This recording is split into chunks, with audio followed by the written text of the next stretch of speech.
खानी, पुरानी आदतें और नई सूरत। एक समय की बात है, एक छोटे से गांव में रामू नाम का किसान रहता था।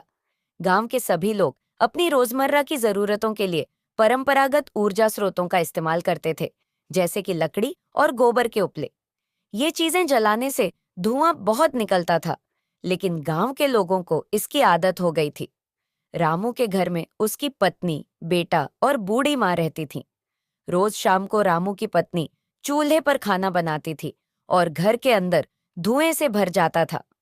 उसकी बूढ़ी माँ को हमेशा खांसी रहती थी, लेकिन किसी ने इसे गंभीरता से नहीं लिया। धीरे धीरे रामू का बेटा भी सांस की तकलीफ की शिकायत करने लगा। उसे रात में ठीक से नींद नहीं आती थी और वह स्कूल जाने में भी थकान महसूस करता था। एक दिन गांव में स्वास्थ्य विभाग की टीम आई।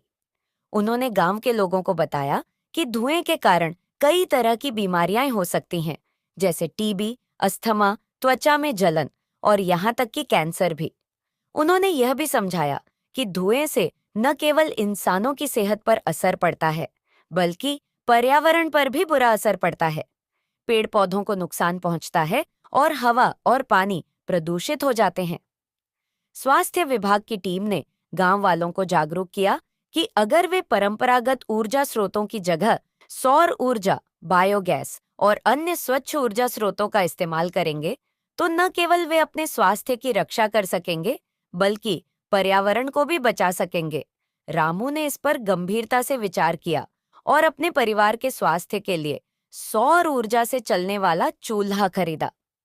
कुछ ही समय में उसकी मां की खांसी कम हो गई और बेटे की सांस की तकलीफ भी ठीक हो गई।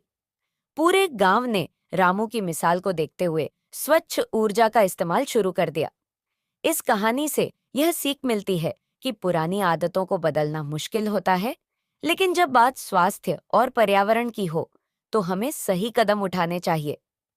स्वच्छ ऊर्जा न केवल हमारे जीवन को बेहतर बनाती है, बल्कि आने वाली पीढ़ियों के लिए भी एक स्वस्थ भविष्य सुनिश्चित करती है।